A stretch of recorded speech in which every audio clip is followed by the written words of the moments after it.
Welcome along to the Record Club, brought to you by Record Store Day, the official charts, and National Album Day. And proudly in association with Bowers and Wilkins, my name is Jess Isazatt. Thank you so much for joining us. We are really excited to say that our guest this evening is lead singer Jack from the Snuts to talk all about their chart-topping album, WL. If you're new to the Record Club, we're going to be spending the next half an hour talking to Jack all about the brilliant new record, and then we'll be putting your questions forward to him to answer. So if there is anything that you would like to know about the new record, whether it be about a certain song lyric, maybe the artwork, or even just your favorite song, drop us a question in the comments section below, and I'll be asking some of them in the second half of our chat. On top of that, one lucky person who sends in a question today will be randomly selected to win a pair of Bowers and Wilkins PX7 over-ear noise-cancelling headphones. Honestly, wicked prize, and I've been listening to the album with them and it sounds top-notch. So, I have the new record with me, and actually I've been told that it's quite exclusive to have all four signatures on here. But if you haven't already got yourself a copy, you're going to need to go order one from your local record store. We thoroughly recommend you do that straight after our chat with the Snuts. So let's get into this week's Record Club and say a big hello to Jack from the Snuts. Welcome along, Jack. Hello there, how are we? I'm good. How are you? Not bad, not bad. It's good to see you, because obviously you've had like such a huge couple of weeks, haven't you? Yeah, still kind of on the way down now. So before we dive headfirst into the album, we actually have a question about your favourite record shops, because obviously part of the reason that we run the Record Club is to support and celebrate these record shops, especially since they had like a really, really hard time over the past year. Are there any record shops that you're particularly fond of that you'd like to shout out? When we started this campaign going into this record, we kind of teamed up with Asai Records. They've got a shop in Edinburgh and they've got a shop in Dundee, and they were incredible. It was proper old school. They were just getting more and more of our record in every day, selling them. They were like kind of up all night scanning them, proper like old school way selling records. It felt good just knowing people were kind of going there to get the record, and connecting with it that way. So big up Asai. And also we were just talking earlier that, I mentioned it as well, that actually getting your signature on one of these is quite tough.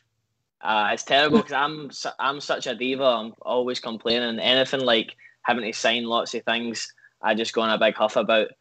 So I think I must just skip them or miss them. And so I got a lot of messages, and I've seen a lot of people kind of tweeting saying, where are all these signatures? So congratulations on making the cut. Yeah, thanks so much. Also, I just wanted to ask as well, I've got like some drawings. I don't know if you can see them properly there. Did someone do all of them? As a bass player, he's a modern artist at the highest caliber. But as you know, it's kind of all those kind of drawings are kind of doodles that Callum does when we're on tour and when we were making the record. And all the artwork, the inside sleeves and stuff like that are all kind of scans for his sketchbook. So it's just a kind of wee added extra. Oh, thank you. Does everyone get one of those? Oh, absolutely not. Okay, only the high exclusive. rollers. I'm going to frame it and then I'm going to put it on eBay and probably earn loads of money. So also each week on the Record Club, to kick things off, we have a question from one of the many amazing independent record stores in the UK. And this week's question is from Le Freak Records in Dundee. They want to know, our logo is a dolphin dog. So we want to know, what is your favourite type of dog? And do you think a dolphin would smoke through its blowhole or in its mouth? What an incredibly double-barreled question. I'm going to go with, my mum always had the King Charles Cavalier Spaniels. That's what we grew up with, and they're the stupidest dogs alive. No offence to anyone that has one, but it's like we couldn't even train our dog to sit or anything. The rule number one of having a dog, but I still love them for it. And what's the second part of the question? So the second part was, do you think a dolphin would smoke through its blowhole or its mouth? Definitely its blowhole, especially in Dundee. Okay. What does that even mean? don't know. Shout out to everyone from Le Freak Records in Dundee. Thank you so much for your question. I feel like we learned a lot out of that. Actually, yeah, to be fair, the King Charles, is it Cavalier Spaniel? Yeah, I feel like You I've had just offended everybody that has those dogs, but they know themselves that they're not the brightest or the sharpest tool in the box. Oh, bless them, bless them. So of course we were also chatting. Congratulations for topping the UK's official albums chart, and not only that, the record store chart and the vinyl album chart as well. You guys are the first Scottish band in 14 years to enter at the top of the official charts with a debut. How does that feel? It's incredible. It's something that's kind of still setting in for us. I think when we started, we set out to make this record, it was always like number one priority, to kind of be battling up there. We wanted to, we knew if we were battling up there, it means the record would be reaching and connecting with as many people as possible. So it was a big goal for us. It was something that I had written down years and years ago, get a number one album, and we kind of stuck to it. And shockingly, by the will of the gods, it happened. And obviously you raced to the finish with Demi Lovato as well, battling out for number one. I mean, what was it like when you got that phone call to say that you'd actually won it? Because we know it was really close. Oh, I was so sure we were beaten. I think what you don't know, but what I never knew, about, like, if you were in a kind of race like this for the top spot, is you get a kind of update every morning, with the numbers, and that's the worst thing you can get because you're just following it so closely. And on the Thursday, Demi Lovato came in, absolutely crushed us, crushed our little dreams. So I was sure we were beaten. So I was kind of down at a little pond with my girlfriend, just kind of miserable, not saying a word. Got a phone call saying, like, you've done it by 200 copies. So you're just kind of sitting there in floods of tears, surrounded by swans. So it was quite a beautiful moment. One I'll certainly remember. I feel like that's picturesque. It's like It was poetic, lovely. isn't it? And I know that Lewis Capaldi was backing the album as well. Have you spoken to him? Yeah, well, that was it. He was kind of, Lewis was messaging me in the mornings, just kind of asking for the scores and the doors, because I think he knew I was going to have to ask him at some point to come in and help the boys out. But he was just kind of just congratulating us. He's a kind of big inspiration for us. His success, and like for the same town, and just how hard he works. So it was nice, having him kind of jump in and put his neck on the line for the Snuts. So I know that Glasgow was the first song that you ever released as a demo. It was ages ago, I think 2016 was that. All these years later, it's also made it onto the album as well. Does that feel like a real sort of full circle moment? Absolutely, it was certainly the hardest track on the record to record.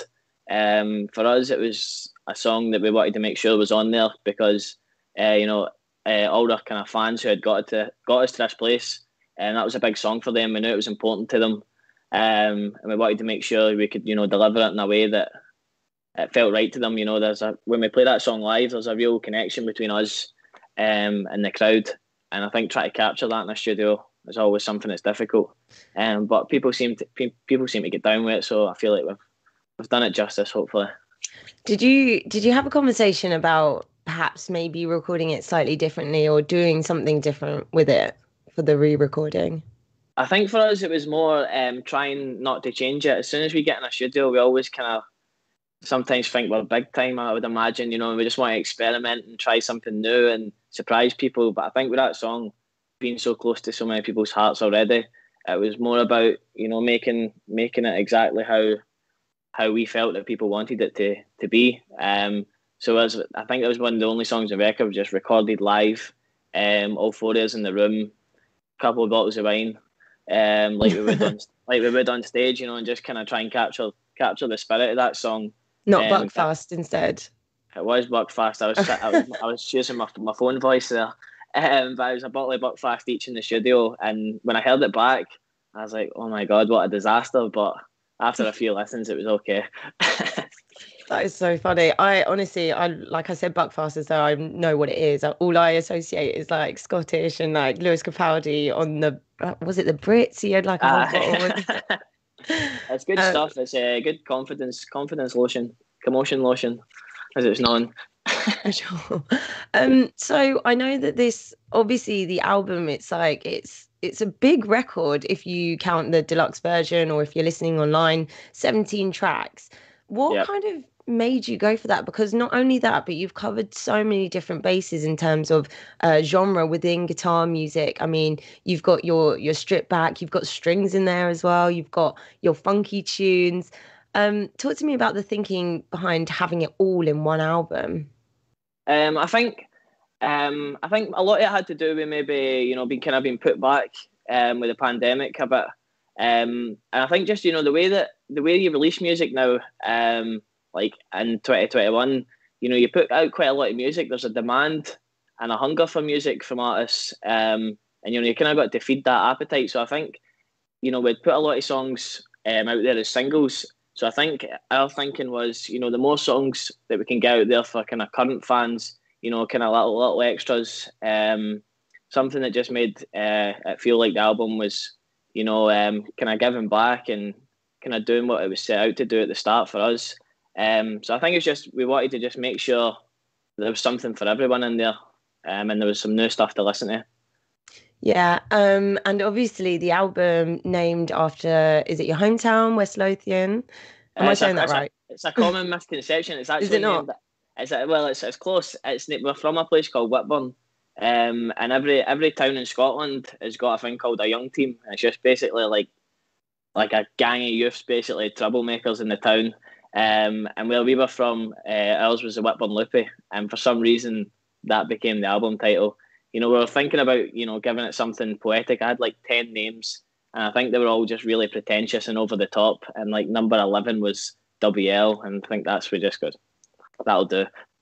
I love the way you've got like this artistic thinking between all these other names, and then you went for number 11 instead, which is just the initials. That's it. Um, But it seems to for us, it tells the full story of the record. There's songs on the record that were written when we were kind of 14, 15. There were songs that were written just before the record went to get pressed. So for us, that kind of sums up the full journey of us kind of just being young kids, growing up to kind of where we are now. Remember, if you guys are watching on Facebook, you can get your questions in the comment section below. Keep them coming. I'm going to be asking them to Jack in a moment's time when I'm done asking all of my questions. But obviously, I've got quite a few more. Was there a surprising fan favorite from the album after releasing it? Um, I think for me, there's a track number one was actually recorded after I felt like we had finished the record. I'd kind of made my peace with it, and then the lockdown hit, and we were kind of looking through some old tracks, just to see what kind of stuff was almost missing on there for us. I felt like we had a bit of extra time to tell a little bit more of the story. So Top Deck was track number one, and I don't think anyone would have expected us to come out with like a track number one be an acoustic song with just like a vocal, a guitar, and a cello. I didn't know how that was going to go down, but that seems to be one of the favourites off the record. I just like that it kind of sets the foundations and kind of lays the plans for what we're about and what the record's about. It doesn't really kind of cover it up too much. It's really bare and kind of honest. So Top Deck for me. I've literally written in. It took me by surprise that you started with a stripped back tune, Top Deck, but actually having listened to all of them, I feel like it is up there as probably my favorite tune on there as well. So it's quite Good funny that job. you say that. But I also read somewhere that you started kind of writing maybe some of the melodies when you were 13 for that. Yeah, well, that song especially was. I think I'd written the first verse and chorus when I was like 14, maybe something like that, and just put it to the side, just put it in the back catalogue, could never finish it. And like I say, the record was finished, and we had a bit of time booked in the studio. I still felt like I could maybe push this a bit further. This record, and just sometimes I don't think you want to stop. Um, and it came to me, and for me, like the first half of the song was kind of talking about the things that I was feeling then, and the second half is kind of just kind of explaining how these things are still, relevant and important in my life and then lives of other people, young people growing up. And I think it's kind of just a start and a conclusion. It's quite nice to kind of leave that time between a song and, you know, just kind of fill it out with that time scale. And on the other side of things, you've got Somebody Loves You, which is super like poppy and fresh and upbeat. And I've actually had the pleasure of playing it on radio as well, which is quite fun. Yeah. Thanks very much. But I noticed that the music video had like a whole different tone to it. And obviously, you Yeah, start with the voice notes at the beginning, which I find are really quite powerful as well. yeah. And it's for the Scottish Refugee Council. Can you talk to me about that and how that all came about? Yeah, it was. I mean, that song was written at the very start of lockdown, and it came about. There was just there was graffiti all over Glasgow that just said those words, "Somebody loves you," and it struck a chord with me straight away. It turned into a song really quickly. We had a few different versions of it, and then I think just the message behind the song kind of dictated its production. You know, for us, it felt like we wanted to, you know, do something positive at that time. It felt like people needed something positive. We certainly did. So that's kind of how it kind of was birthed into this kind of pop song. But after that, you know, there's a lot of restrictions on making videos and stuff like that at the moment. So our record label Parlophone said to us, you know, take the video budget and do whatever you want with it. So through a friend of mine, his sister works with the Refugee Council in Scotland, and we were just really inspired by the work they do. I think just in Glasgow especially, there's a real kind of sense of community and togetherness and stuff like that. So basically, we just approached the charity and said, you know, is there anybody that you guys support who would be interested in being in a music video? You know, there's no brackets on it. There's no script to be set. You know, just video what the things you care about, the things you love, and we'll see if it turns into a video. So, you know, it came together beautifully, and at the very end, once the video was finished, this is a long speech. When the video when the video was finished, you know, just I was in the editing suite with a guy, and he says, "Have a listen to these voice notes that have been sent over by the charity," and you know, it was totally unprompted, just really kind of heartfelt, positive, kind of loving messages.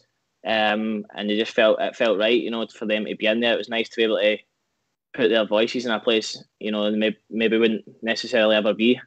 It's just nice, you know. The whole project was kind of really humbling for us, kind of educating as well, and it's just nice. It was a really nice thing to be a part of. How were your label at first when you were just like, yeah, okay, we're gonna just take all the money and just give it away, essentially? Well, it was kind of we could put them in that position. Nobody can say no to that, can they? That is true. I think they were into it. They were all for it. They were very supportive. Oh, wicked.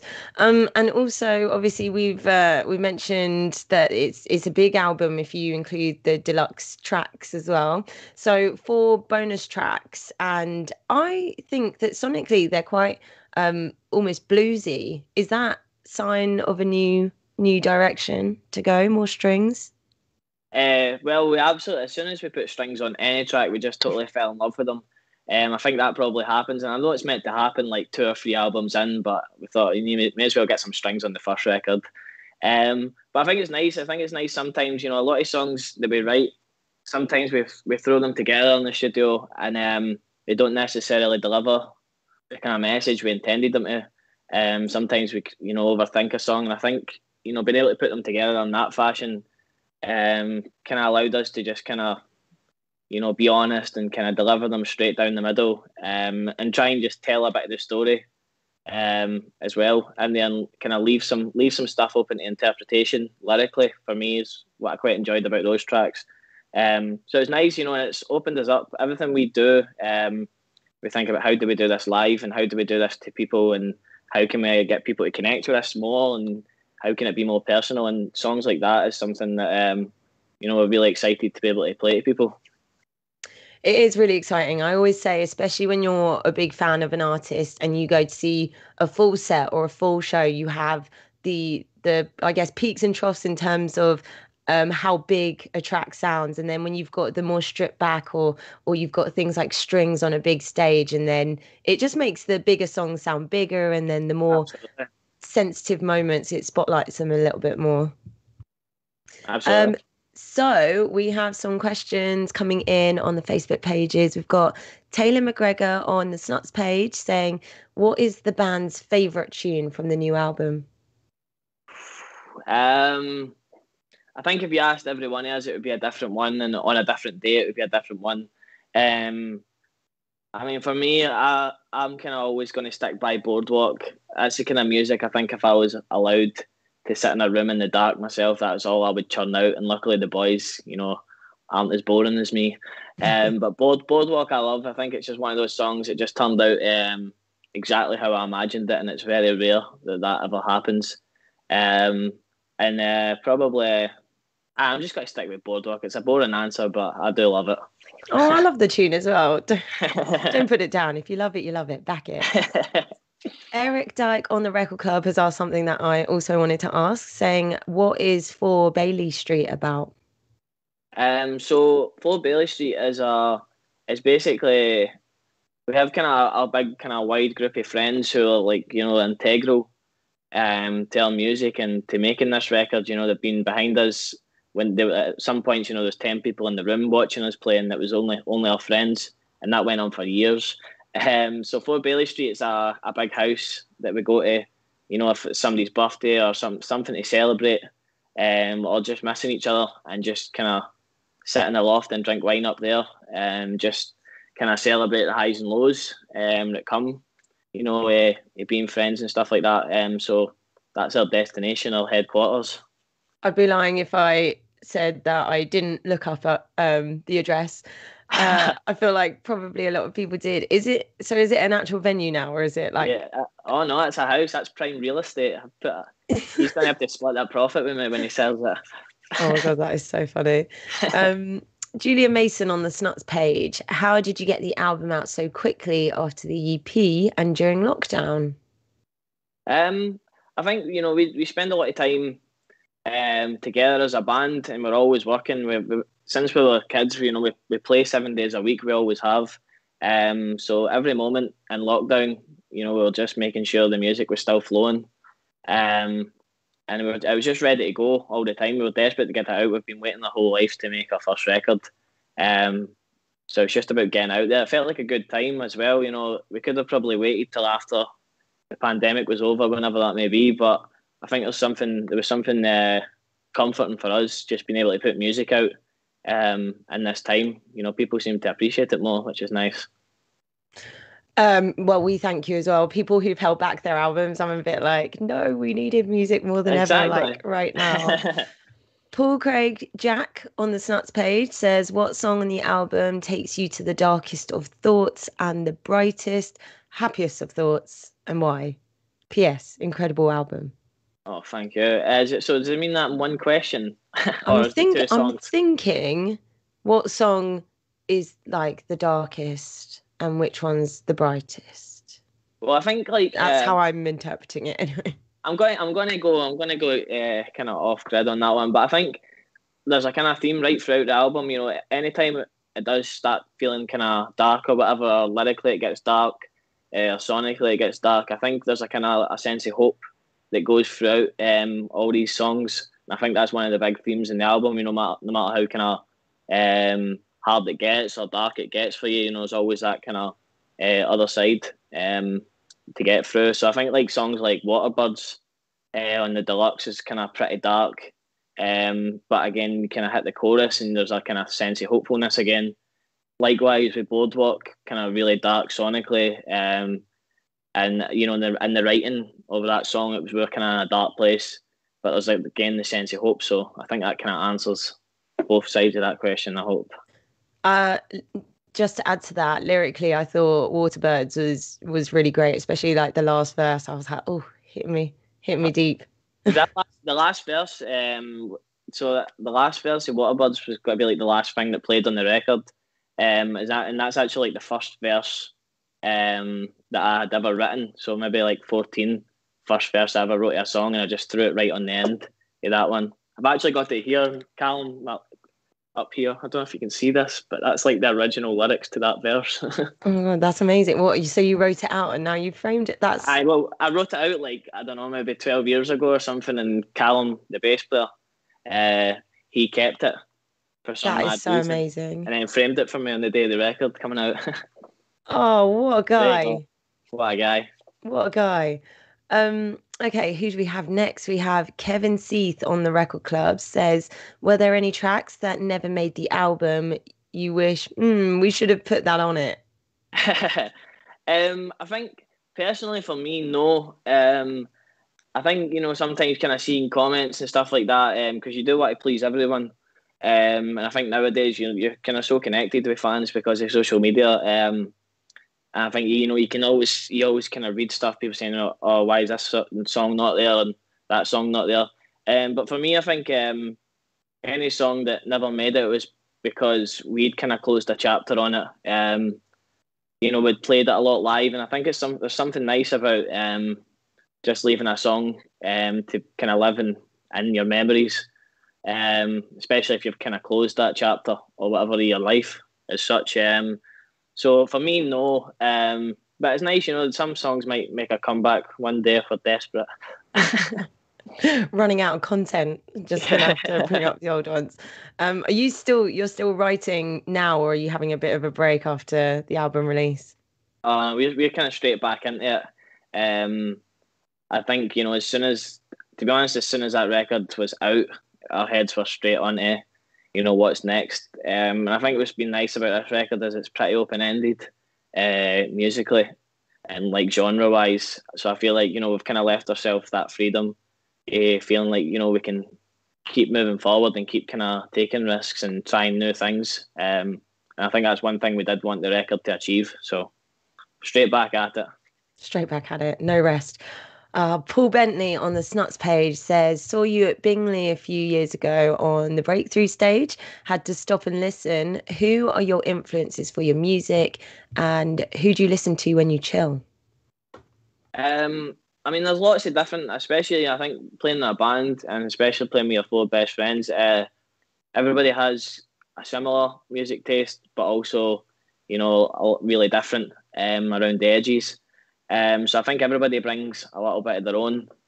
For me, I mean, writing wise, I kind of love Bob Dylan and Joni Mitchell, like a lot of the kind of classics. If I'm chilling out, it's always kind of like Bon Iver or Ben Howard, yeah, all that kind of stuff. I kind of prefer, especially if you spend 7 days a week with kind of a drum kit in your ears. I think it's sometimes the last thing you want to hear.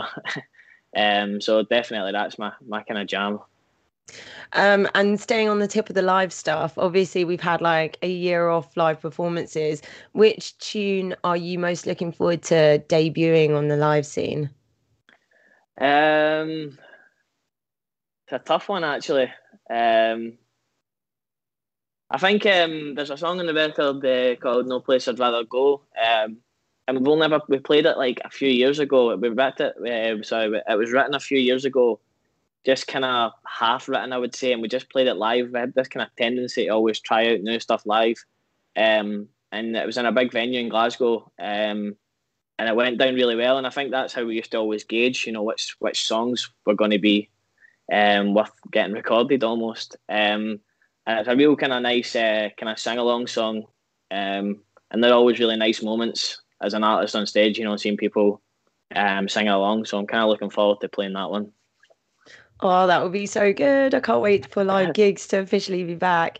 If you were to do a homecoming gig, but in a local, like sort of indie venue, which one would you pick? Which one's your fave? I mean, we love King Tut's. We've played there a few times, and every time we've done it, it's always been an occasion. We've kind of tried to make it an occasion. It's somewhere that we feel like is a kind of place to celebrate. It's got a lot of history, and we feel like we're almost kind of a part of that history as well now, which is important to us. So it's maybe a standard answer, but I'm going to go King Tut's. Honestly, it's like top of my list of venues that I really need to go to. I've heard so much about it and It's so good. Never been, but yeah, need to make my way up to Scotland. So there we go. Well, Jack, thank you so much for joining us. Obviously, the Snuts, an epic record, which you definitely need to go get yourself a copy of. WL, which stands for Whip Bum Lippy. Not West Lothian. That is, I'm glad we've cleared that up actually. We absolutely recommend obviously ordering one from your local record shop. Good luck if you get one of Jack's signature like mine. Don't be too jealous.